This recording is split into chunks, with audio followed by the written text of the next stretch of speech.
देश की राजनीति हो या दुनिया का पावर गेम, हर बड़ी खबर, हर बड़ी साजिश सच के साथ, एनालिसिस के साथ। ये सिर्फ न्यूज नहीं, ये है दुनिया के भविष्य की कहानी। आप देख रहे हैं आरके न्यूज स्टूडियो। तो चलिए शुरुआत करते हैं पहली बड़ी अपडेट से। मामला जुड़ा है भारत, अमेरिका और बदलते ग्लोबल इकोनॉमिक समीकरणों से। हाल ही में भारत और अमेरिका के बीच ट्रेड और स्ट्रेटेजिक कोऑपरेशन को लेकर जो बातचीत तेज हुई है, उसने इंटरनेशनल पॉलिटिक्स में एक नया सिग्नल दिया है। एक तरफ भारत के रूस के साथ लंबे समय से मजबूत सुरक्षा संबंध रहे हैं। दशकों से भारत अपने डिफेंस इक्विपमेंट, मिसाइल सिस्टम और एयर डिफेंस और कई अहम प्लेटफॉर्म्स के लिए रूस पर निर्भर रहा है। लेकिन दूसरी तरफ पिछले कुछ सालों में भारत ने अमेरिका के साथ भी अपने रिश्तों को तेजी से मजबूत किया है। यह सिर्फ डिफेंस की बात नहीं है, यह पूरी जियोपॉलिटिकल रीअलाइनमेंट की कहानी है। रिपोर्ट्स के मुताबिक भारत ने आने वाले 5 सालों में अमेरिका से लगभग $500 अरब तक के सामान और सेवाएं खरीदने की प्रतिबद्धता जताई है। अब यह कोई छोटी रकम नहीं है। इसमें एनर्जी सेक्टर शामिल है, खासकर LNG एंड क्रूड ऑयल। इसमें टेक्नोलॉजी शामिल है, सेमीकंडक्टर्स, एडवांस इलेक्ट्रॉनिक और डिफेंस टेक्नोलॉजी। इसमें एग्रीकल्चर और फूड सप्लाई चेन से जुड़े प्रोडक्ट शामिल हैं, कुकिंग कोल और इंडस्ट्रियल मटेरियल शामिल है, और यहाँ तक कि एयरक्राफ्ट और एविएशन से जुड़े बड़े कॉन्ट्रैक्ट्स भी इसमें शामिल हो सकते हैं। अब सवाल उठता है कि भारत ऐसा क्यों कर रहा है।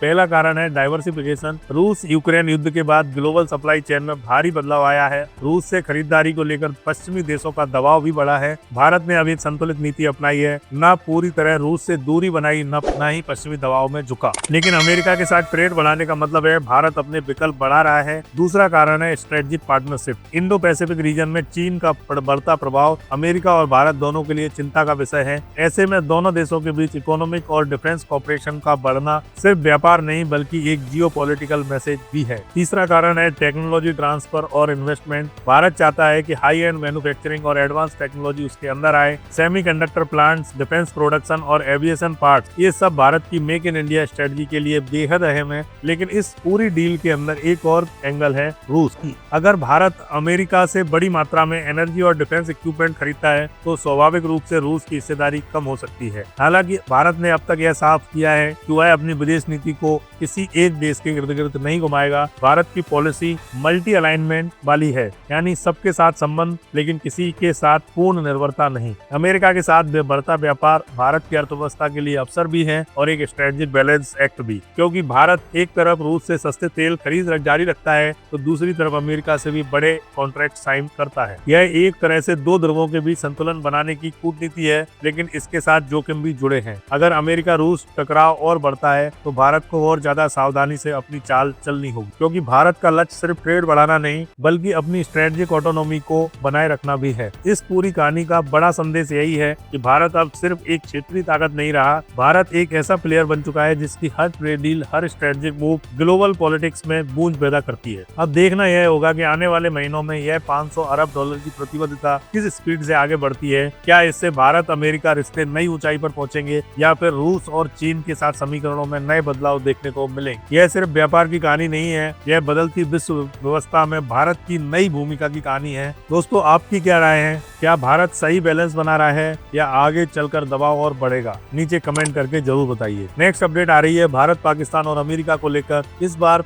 मामला सिर्फ एक मैप का नहीं बल्कि इंटरनेशनल पॉलिटिक्स, डिप्लोमेटिक प्रेशर और नैरेटिव वॉरफेयर का है। रिसेंटली अमेरिका के ट्रेड डिपार्टमेंट ने जब एक ट्रेड डील अनाउंस की तो उसके साथ एक मैप भी जारी किया गया। इस मैप में अक्साई चीन, गिलगित बाल्टिस्तान और पीओके को भारत का हिस्सा दिखाया गया था, यानी पूरा जम्मू कश्मीर भारत के नक्शे के अंदर शो किया गया। अब यह कोई छोटी चीज नहीं थी, क्योंकि अंतरराष्ट्रीय स्तर पर मैप सिर्फ ग्राफिक्स नहीं होते, वे पॉलिटिकल स्टेटमेंट होते हैं। लेकिन दिलचस्प बात यह रही कि 4-5 दिन बाद वही मैप चुपचाप डिलीट कर दिया गया, पोस्ट हटा ली गई, स्टेटमेंट वापस ले ली गई। अब यहीं से पाकिस्तान ने एंट्री मारी। पाकिस्तान के विदेश मंत्रालय ने एक बड़ा दावा करते हुए कहा कि अमेरिका ने यह पोस्ट उनके प्रेशर की वजह से डिलीट की है। पाकिस्तान के फॉरेन ऑफिस के स्पोक पर्सन ताहिर अंद्रावी ने मीडिया को एड्रेस करते हुए कहा कि जैसे ही यूएस ट्रेड डिपार्टमेंट द्वारा जारी मैप में पूरा जम्मू कश्मीर भारत का हिस्सा दिखाया गया, इस्लामाबाद ने तुरंत वाशिंगटन से संपर्क किया और स्ट्रॉन्ग ऑब्जेक्शन दर्ज कराया। पाकिस्तान ने अमेरिकी अथॉरिटी से यह कहा कि यह मैप ऐसा मैप यूनाइटेड नेशंस के रेजोल्यूशन की वायलेशन है और इंटरनेशनल लॉ के खिलाफ है। उनका कहना था कि कश्मीर का final settlement UN administration plebiscite के जरिए होना होना चाहिए। इसके अनुसार अमेरिका ने अपनी गलती को माना और पोस्ट डिलीट कर दी। अब पाकिस्तान इसे भारत के खिलाफ एक बड़ी डिप्लोमेटिक जीत के रूप में प्रोजेक्ट कर रहा है, लेकिन सवाल यह है क्या वाकई यह पाकिस्तान के प्रेशर की वजह से हुआ या फिर अमेरिका ने खुद ही न्यूट्रल पोजीशन बनाए रखने के लिए मैप को हटाया है। क्योंकि अमेरिका अक्सर साउथ एशिया में बैलेंसिंग एक्ट करता है, एक तरफ भारत के साथ स्ट्रेटेजिक पार्टनरशिप और दूसरी तरफ पाकिस्तान को पूरी तरह नाराज भी नहीं करना चाहता। यह पूरा मामला सिर्फ एक डिलीट की गई पोस्ट का नहीं, यह नैरेटिव कंट्रोल का खेल है। कौन इंटरनेशनल प्लेटफॉर्म पर अपनी पोजीशन को वैध साबित कर पा रहा है और कौन सिर्फ घरेलू ऑडियंस के लिए जीत का डोल पीट रहा है। अब नेक्स्ट अपडेट आती है भारत की डिफेंस मिनिस्ट्री को लेकर और यह अपडेट काफी महत्वपूर्ण है। रिपोर्ट्स के मुताबिक भारत की रक्षा मंत्रालय देश की सेना और आर्म फोर्सेस से जुड़ी किताबों के लिए एक नया फ्रेमवर्क तैयार कर रही है। यह बदलाव सिर्फ सर्विंग ऑफिसर्स पर नहीं बल्कि रिटायर्ड मिलिट्री ऑफिसर्स पर भी लागू होगा। अब तक क्या था, अगर कोई सर्विंग ऑफिसर बुक पब्लिश करना चाहता है तो उसे पहले से काफी स्ट्रिक्ट अप्रूवल्स लेने पड़ते थे,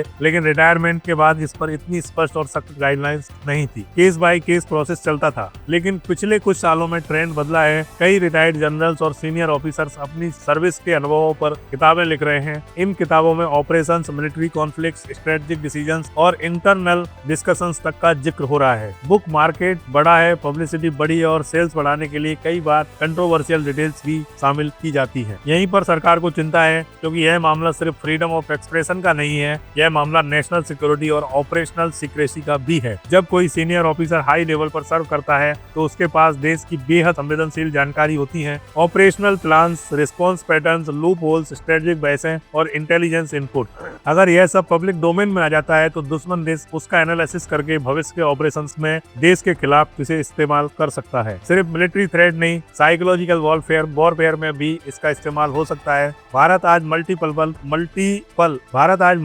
बॉर्डर्स पर तनाव झेल रहा है। पारंपरिक युद्ध के साथ साथ हाइब्रिड थ्रेट, साइबर वॉरफेयर और इंफॉर्मेशन वॉर भी चल रहे हैं। ऐसे में सरकार प्री पब्लिकेशन क्लियरेंस को अनिवार्य बनाना चाहती है। रिपोर्ट्स के अनुसार एक डेडिकेटेड रिव्यू टीम बनाई जाएगी जिसमें रक्षा मंत्रालय और सेना के अधिकारी शामिल होंगे। कोई भी मैन्युस्क्रिप्ट पब्लिश होने से पहले रिव्यू होगी। ऑफिशियल सीक्रेट्स एक्ट के प्रावधानों को भी इस नए फ्रेमवर्क में जोड़ा जाएगा ताकि लीगल बेस मजबूत रहे। अगर कोई इस नियम को कोर्ट में चैलेंज करे तो सरकार तैयार रहे। अब माना जा रहा है कि यह कदम पूर्व आर्मी चीफ MM नरवणे की किताब को लेकर हुई विवाद के बाद तेज हुआ है। सरकार नहीं चाहती कि भविष्य में कोई भी रिटायर्ड जनरल अपनी बुक्स की सेल बढ़ाने के लिए ऐसी जानकारी सार्वजनिक करे जो देश की सुरक्षा को प्रभावित कर सकती हो। लेकिन दूसरी तरफ एक बड़ा सवाल यह भी है, क्या इससे मिलिट्री हिस्ट्री लिखने की परंपरा प्रभावित होगी? क्या पारदर्शिता कम होगी? या फिर यह कदम जरूरी है ताकि रणनीतिक संवेदनशीलता बनी रहे? फ्रीडम ऑफ एक्सप्रेशन और नेशनल सिक्योरिटी, इन दोनों के बीच बैलेंस बनाना आसान नहीं है। सरकार का नया फ्रेमवर्क इसी डेलिकेट बैलेंस को डिफाइन करने की कोशिश है। अब आप बताइए, क्या रिटायर्ड सेना अधिकारियों को किताब लिखने से पहले सख्त क्लियरेंस होनी चाहिए या फिर रिटायरमेंट के बाद उन्हें पूरी स्वतंत्रता मिलनी चाहिए? नीचे कमेंट करके अपनी राय जरूर बताइए। दुनिया की राजनीति आज कैलेंडर से नहीं, घटनाओं की रफ्तार से चल रही है। आज जो फैसला लिया जा रहा है कल उसी पर सवाल उठ रहे हैं। समीकरण बदलते हैं, साझेदार बदलते हैं और